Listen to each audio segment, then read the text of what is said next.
Pada hari ini kita akan belajar tentang perhitungan kadar lemak menggunakan metode Soclab. Jadi ini seperti ini prinsipnya. Ini alatnya, kemudian di bawahnya ada hot plate.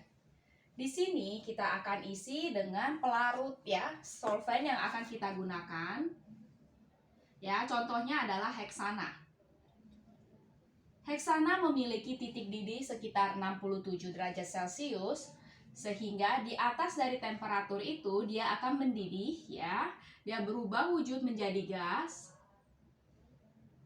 Kemudian dia naik melalui rute ini dalam bentuk gas. Kemudian ketika dia kena air dingin ya, kondensor atau kondisi dingin, dia akan kembali lagi menjadi cair sehingga jatuh.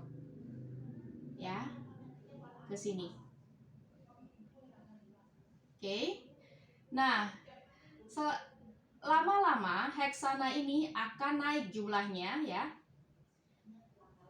Hingga ke titik di mana setinggi dari kuping dari Soclab ini. Karena ya, ketika dia masih pendek ya, dia berarti jumlahnya masih segini ya. Kemudian akan terus bertambah seiring dengan mendidihnya heksana, sehingga nanti jumlahnya akan ya sampai ke kuping ini ya. Nah, ketika sampai di kuping ini, maka dia akan turun semua. Semua heksana yang ada di sini akan turun semua ke tempat ini lagi, kembali ke tempat ini, tetapi membawa komponen-komponen lemak yang ada di sampel. Sampel ini sudah kita menjadikan bubuk dan sudah kita hilangkan airnya sehingga ekstraksi lemak bisa lebih sempurna. Nah, ketika heksana menyentuh sampel ya, akan ada komponen-komponen lemak dari sampel yang juga ikut terbawa oleh heksana, ikut turun ya hingga ke sini. Nah, untuk selanjutnya, biasanya karena titik didih dari komponen yang kita ekstrak ini mempunyai titik didih yang lebih tinggi daripada heksana, hanya heksana terus yang akan menguap ya dan mengekstrak, sedangkan sampel akan ada di bawah. Proses ini akan berjalan sekitar 3-4 jam ya. Setelah itu, kita akan keluarkan bagian labu ini. Kemudian kita keringkan, kita buang heksananya, yang tersisa hanyalah sampel kita, kadar lemaknya. Oke. Selanjutnya kita akan mempelajari tentang kekurangannya. Pertama, produk harus padat. Produk jika cair, maka tidak bisa di dalam kertas saring. Karena dia akan membuat kertas saring menjadi basah. Nah, jika kita menggunakan plastik-plastik ya, misalnya untuk sampel, maka heksana tidak bisa menyentuh sampel. Maka karena itu kekurangan dari metode ini adalah produk harus padat.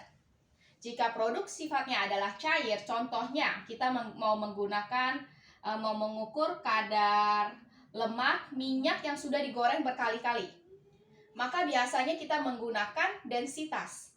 Karena densitas lemak dan densitas air itu berbeda. Jadi dengan densitas kita bisa mengetahui berapa banyak lemak di dalam produk itu. Atau contohnya adalah jus jeruk. Jus jeruk memiliki kadar lemak yang sangat sedikit ya. Nah, maka karena didominasi oleh air, maka metode analisis yang bisa digunakan adalah gas kromatografi. Selanjutnya, kedua, perlu hilangkan kadar air. Nah, biasanya sampel yang ada di sini adalah sampel hasil dari pengukuran kadar air. Kita masukkan ke dalam sini. Sehingga produk-produk ini tidak ada air lagi. Jika masih ada air, dia akan menurunkan efisiensi dari ekstraksi karena air akan mencegah heksana bertemu dengan lemak yang ada di dalam produk. Nah, sehingga perlu hilangkan kadar air. Selanjutnya, kita akan masuk ke dalam perhitungan. Jika bobot labu lemak kering adalah segini gram dan bobot labu lemak setelah ekstraksi dan dikeringkan, artinya labu dan sampelnya saja adalah segini, dari 5,0121 gram sampel yang memiliki kadar air 10,05. Hitunglah kadar lemah, persen bobot basah, dan persen bobot kering. Sekarang kita akan menghitung persen bobot basah. Caranya bobot lemak. Bobot lemak berarti adalah labu yang sudah dikeringkan ya, tapi setelah ekstraksi dengan labu yang belum digunakan. Berarti 28,3352 gram dikurangi 27,8521 dibagi dengan bobot sampel yaitu 5,0121 dikali 100%. Maka ini akan mendapatkan hasil 0,4831 dibagi 5,0121 kali 100%. Hasilnya adalah 9,64%. Selanjutnya untuk yang bobot kering, maka ini adalah bobot lemak, sama ya, ini bobot lemak, maka saya gunakan saja langsung 0,4831 dibagi bobot sampel kering. Bagaimana menghitung bobot sampel kering? 5,0121 dikurangi ya, kurangi berapa? 10%. Jadi 10,05% ya, dari siapa? Dari si ini, 5,0121.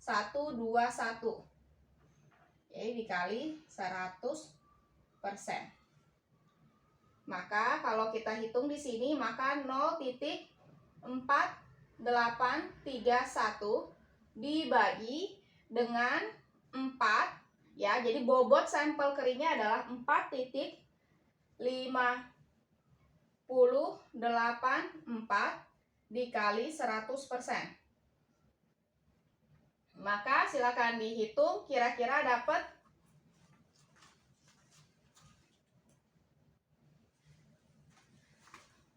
lebih besar angkanya daripada 9,64%. Silakan nanti dihitung sendiri.